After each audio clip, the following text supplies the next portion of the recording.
Like, pork is my absolute favourite. I think it's my spirit animal. We had some amazing pork dishes on the menu across our time, and being an Italian restaurant, we were able to really explore with braising and roasting and salumi, and we got to use some incredible Australian produce. This is The Crackling. I'm Anthony Huckstep. Age should not be a barrier for career change. Fear of failure should not stop you taking a chance on what you believe in. As the old saying goes, you only live once, and for Danielle Dixon, her passion for food drove her to take a chance at the age of 29 and change careers. The decision altered her life forever. So Danielle, you started your apprenticeship at the age of 29, a lot later than a lot of other people. Well, what was it like doing it at that age? It was quite a strange experience, because you kind of felt like you were way too old to be doing this, even though you don't really feel old. And you had all these like young people around you that felt like they could, they had this huge career ahead of you. And I'm sort of like 29. I'd missed the boat to go and work overseas because of the whole visa age requirement. And so there was a little bit of me that felt starting at 29 had put me at a disadvantage, because I never got to do the overseas work thing, and everyone just seemed so much younger and so much more energetic. What triggered the change in your life? What were you doing before that, and what triggered that move into food? Food has always been like a massive part of our family. Like everything we do is around celebrating is around food. And Mum has always cooked for us all the time, and I just have this, like, I'm naturally just drawn to food. I'm addicted to food, as I'm sure most people in our industry are, and I love everything about the experience of eating or cooking for someone. And I'd always wanted to do it in in a capacity where I could earn money from it and go to work every day and do something I loved, but I never thought that I could complete a chef's apprenticeship. I just didn't think it was even open to me. And then I went on that little show called MasterChef, and I went, you know what? I've done this. I might as well just bite the bullet and get an apprenticeship done, and see if it's really for me. And so I just jumped off the edge and dove on in. So that was kind of like how I got to this point. Well, I want to explore some of the establishments that you started your cooking career in, but you mentioned how important food was to your family. Take us back to when you were young. Is there any sort of feasts or dishes that you remember from around the family table? Mum does the best potato bake ever. And, we still do family feasts now. Like, I'm really fortunate enough that I have both my parents still with me, and, my family all live really close. So every Sunday is a massive family feast. We sit around, we catch up.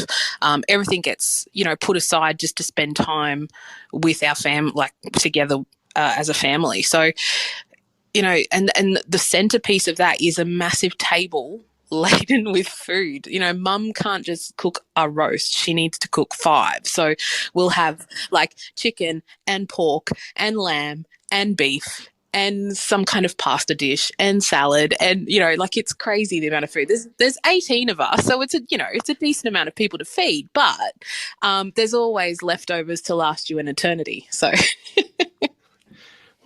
what were the challenges for you in the kitchen in those early days as an apprentice, sort of learning the ropes from the commercial cookery side of things as opposed to being on something like MasterChef?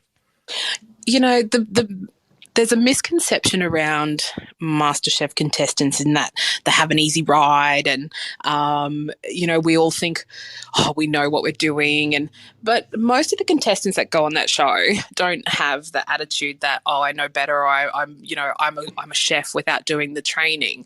They're all really humble. Well, the people that I know from the show, and they would never presume to have the skill level or the knowledge of someone who's studied and trained for their craft over extended period of time. But what it what that show gave me was we did long hours. Like there were some shoots that I remember the Sonoma bakery shoot from my season. We were in the bakery for almost 15 hours. Yeah. And so it also taught us to think on our feet. It taught us to improvise. It taught us to hustle, and it gave us thick skins as well, because you're facing a critique almost every day from George, Matt, and Gary, and so that actually set me up mentally to jump into a kitchen because I knew I could keep up.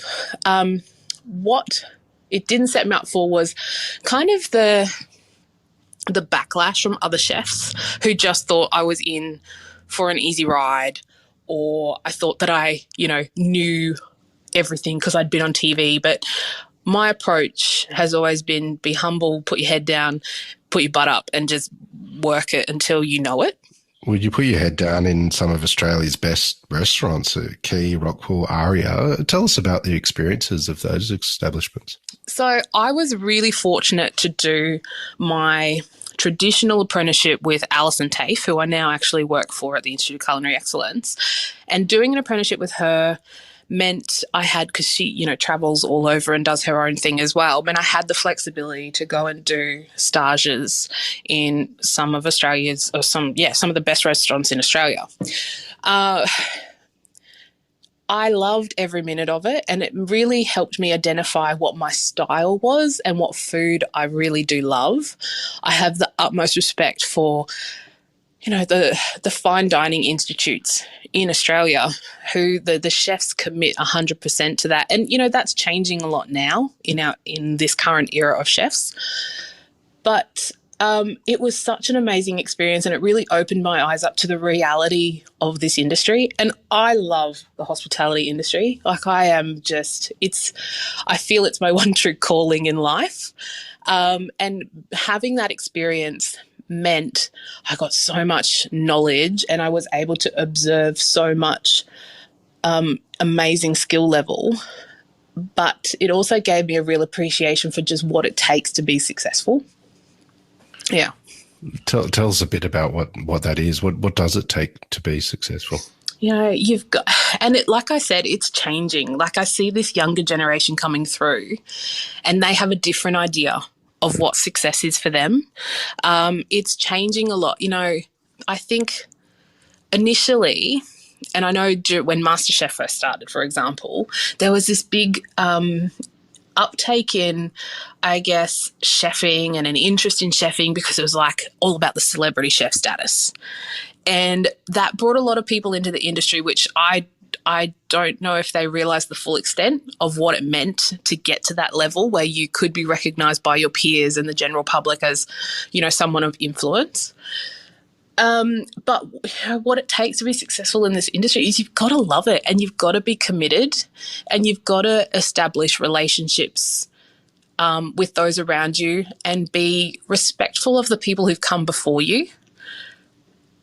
And, invest the time and the energy, look after yourself, and, really focus on what's important to you in your career.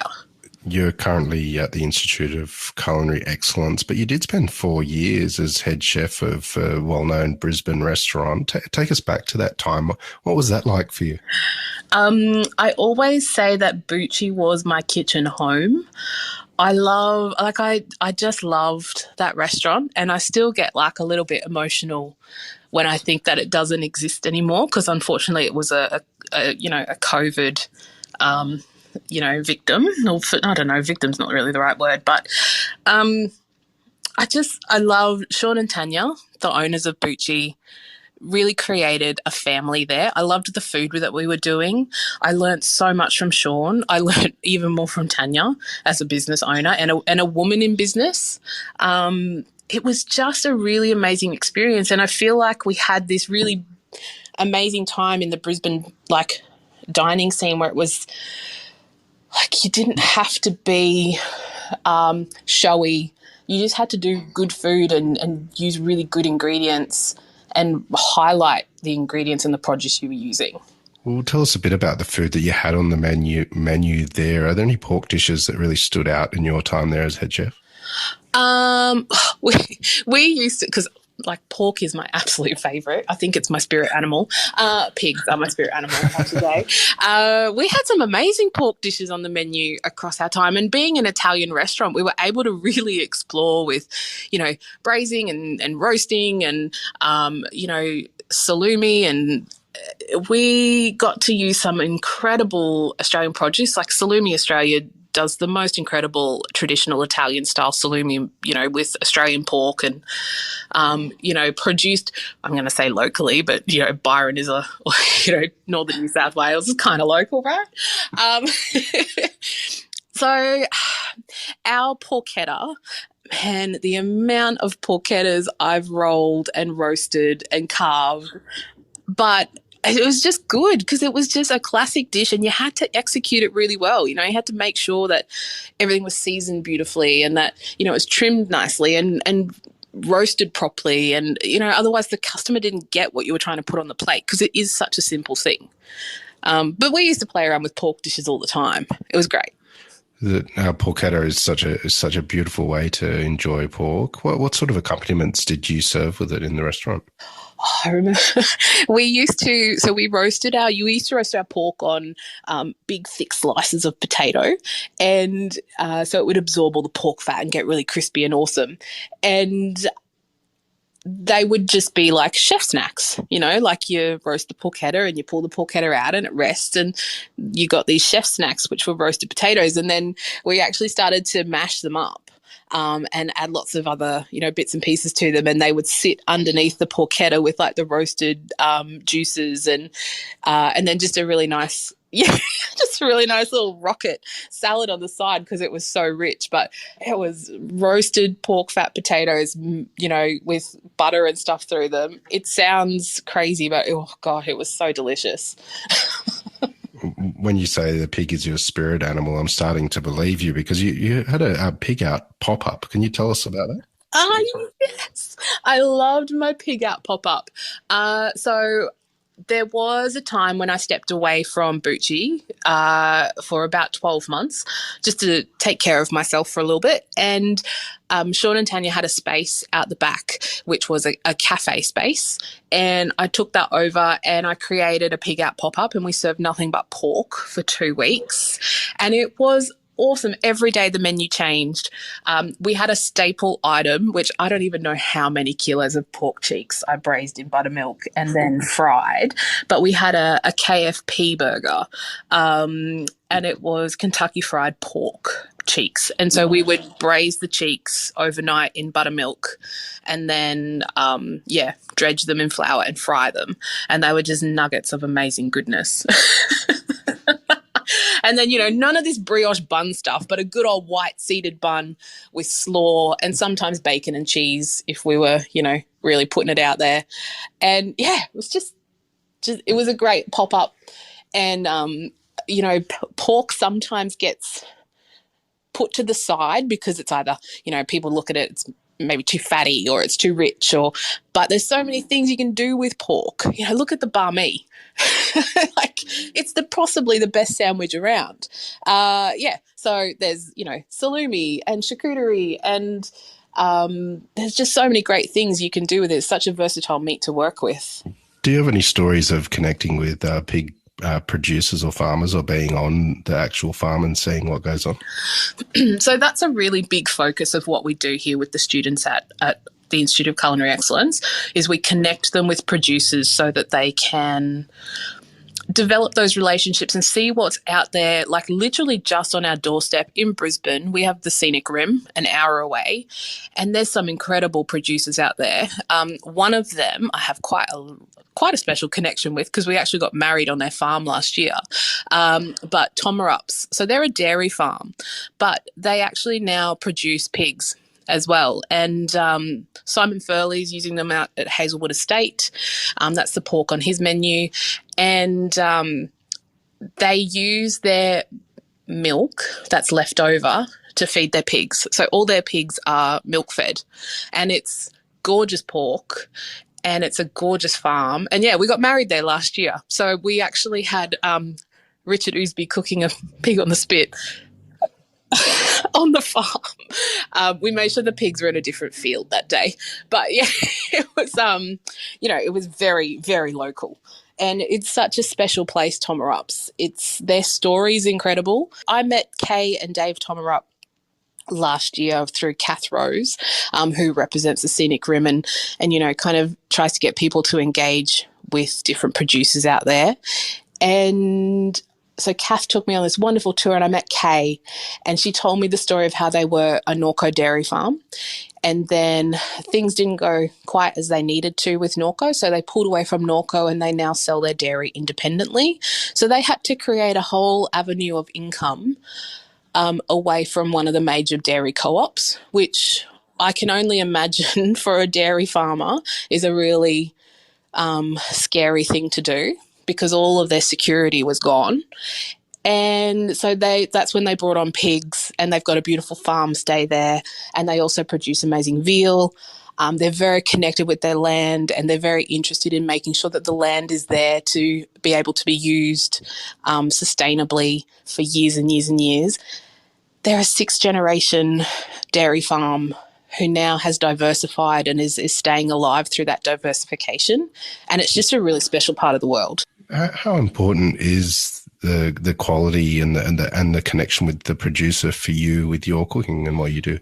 I think that's where I've identified my true food style. It's like, my food is not fancy, it's not complex, but I do believe that using the best quality produce that you can get your hands on and really making that shine is a way that we pay respect to the producers, to the animals that we're eating, or the vegetables that we're eating. It's everything. You can take terrible products and make them pleasant, but why even bother? Why not just start with the best you can get your hands on and make it sing? I've never understood taking something, turning it into something else, to reinvent it into something else, and just over-processing things. I think just make the produce shine. Because someone invests their whole life, their whole day, into growing a carrot or raising a chicken or a pig. Why would you want to mess with that? These days, you're the executive chef and head of curriculum at the Institute of Culinary Excellence, where you got an apprenticeship. What's it like for you being in that environment and seeing the young apprentices come through, having been through that yourself? It gives me a really clear perspective on what they're coming into, what they need to work through, and how they need to set themselves up for success. I love teaching, and it's funny because when I was in high school, I wanted to be a high school teacher and I wanted to teach art. And then I realised that going to uni for 8 years without the guarantee of a well-paying job was kind of pointless. So I then, went and did a multitude of different things, and, MasterChef came along with that, and then completing my apprenticeship with Alison, and having the flexibility to go and experience food in different ways and on different levels because of her. Then coming back and Alison asking me to teach, it's really like, it blows my mind, that journey, because I've ended up doing what I wanted to do in the first place. I'm not teaching art. Well, I'm teaching a form of art, I guess. But being able to say to the students, hey, I was in your shoes not that long ago. And I've been in industry not that long ago. And in fact, all of our trainers here are recent, they've only recently left industry to come and work with us. So our students get a very realistic education of what a kitchen really is, and how they need to move and how they need to communicate, and what they need to do to succeed and to get what they want out of their career. So I'm actually fortunate enough now, Sean, who I worked with at Bucci and who was a wonderful boss, he now works with me. So I've get to work with him all over again, which is really cool. We have a great fun time here. Yeah, it's great. The last couple of years have been incredibly challenging for the industry, and it continues to be challenging. Well, what's it like dealing with the next generation and keeping them positive and interested, has it been different, the perspective for them moving into the industry?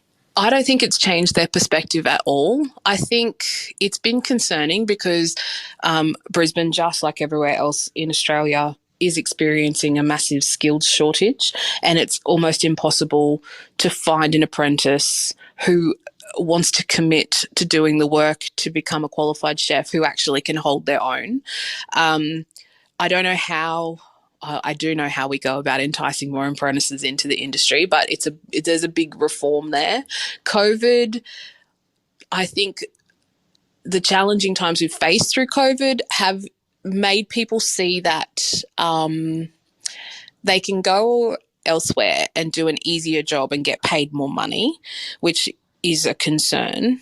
Not that they can go get paid more money, but that there's not enough interest here to hold them in industry. And chefs are doing it as well. I mean, chefs that didn't think there was another career option out there for them, when they got stood down, they had to, go and look elsewhere. And if they did find jobs, they had this realization that, oh, okay, I am more than a chef in a kitchen. I can do other things. That's a little off the question of what you asked me, but it's just, there's so much to talk about with that topic. And it upsets me that, like we have restaurants, everywhere has it, but, in Brisbane, there's restaurants that are closing because they don't have the staff to staff a service period. And then how far does that go before we're just closing restaurants because it's like, well, it's not viable to open only 3 days a week, but that's all I've got the staff to do. You mentioned that you had thoughts about ways to attract people to the industry and keeping them in there, but it is quite intricate. But can you take us into that a little bit? How much time have you got? And do you want me to get off my soapbox? Look, I don't know everything and I never profess to, but this is my opinion. And having worked for my parents, so my parents own their own business. Dad's been a mechanic for like 50 odd years. So I see it from a business owner's point of view as well, but we need to start educating the people that are responsible for apprentices. So, and what I mean by that is, how do we have our apprentices communicate with us that they're not happy, or that they are really happy but they want to do more, or that they've got some concerns or questions about their working conditions. They're not trying to cause trouble, but they need to ask these questions, but they're too scared because there's this constant thought process, I guess, or fear that they're just trying to, rip off a business owner or get what they're not entitled to. There's also education about how do you balance your apprentice's work life. And it's not our job to do that as employers, but how do you create effective rosters? How do you manage business costs so you don't need to rely on apprentices to staff a section while they're still learning because they're the cheaper labour? And some of this might be controversial. Some of people will go sit there nodding. Some people will go, oh, well, that's just how it has to be. But there needs to be some really fundamental changes in our customers' perceptions of what dishes are worth, in business owners actually knowing the ins and outs of their business. So knowing the award, knowing how to pay correctly, knowing how to manage people correctly, knowing that rent is actually not feasible long term, and to make it work, you've actually got to pay peanuts. Like, there's so much stuff around educating the people that lead our industry in terms of business owners and head chefs that could actually trickle down and then create stronger foundations. Does that make sense? Absolutely. Then there's a lot to think about. You've got direct connections with the next generation. What is it that you love about what you do in your current role? The fact that I can give them skills to be really successful. It's, I can't teach an apprentice how to cook. I can give them information. I can give them technique. I can, give them some practical time with me where it's a safe space where they can, make mistakes and burn things and not, have it be critical because a customer's waiting for their steak or whatever else.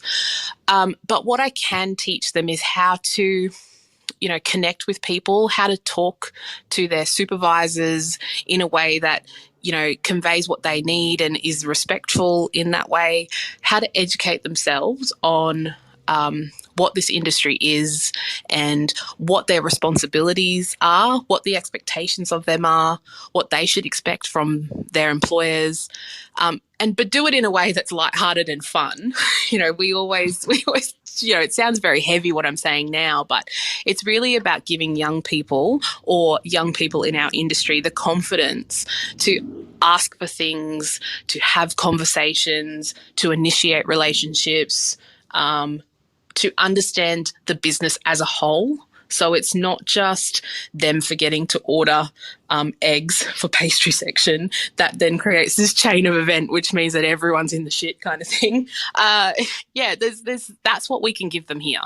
So we can give them an understanding of the industry and help them navigate that world. Because ultimately, I see them in their apprenticeship for maybe like 60 days out of their whole apprenticeship as a trainer. The majority of their work happens in their workplace. So I just need to give them the most value that I can while they're here with me. Well, one of the valuable things that you gave people in Brisbane was the porchetta all those years ago, and you made a real name for yourself. I can't let you go without you telling us how do you make the best porchetta? You can't ask me that. Haven't you interviewed Colin Fassnidge? Like, he's the king of pork, right? I can't say anything that no one's heard before. But it really comes down to having good quality pork and, just don't try and mess with it. Season it up nicely. Let the skin dry out. Get it into this is controversial, get it into a really hot oven to start with, and then, get that baby all bubbly and gorgeous, and then turn it down and let it slow cook, because the belly is delicious when it's cooked properly. Otherwise it can be, tough as nails. But I can't tell people of Australia how to cook pork. You've had far more qualified people on this podcast than me. I can tell you how to cook pork cheeks, though. So I did I worked out I did about 80 kilos of pork cheeks across 2 weeks for Pig Out pop-up. So that is something that you can tell us. Please do tell us how you did that dish. So I've got my secret herbs and spices, and we vac pack them in buttermilk. Then sous vide them for 16 hours. Let them cool completely in the buttermilk so that they, kind of keep all that lovely gelatinous texture to them. Dry them really well, dredge them in the secret herbs and spices, and fry them up until they're crispy and awesome. But pork cheeks, I think, are just the best part of the pig. They're like little nuggets of golden delight. Well, I don't disagree with that at all. And Danielle, it's been an absolute pleasure to catch up with you and just hear a little bit of your story. Good luck with everything that you're doing at the Culinary Institute there, and keep in touch, and we'll catch up again soon. Thank you very much. Thanks. This is The Crackling, a Deep in the Weeds production in partnership with PorkStar. I'm Anthony Huckstep. Stay tuned as we catch up with some of Australia's best chefs and pork producers to discover what makes Australian pork so special.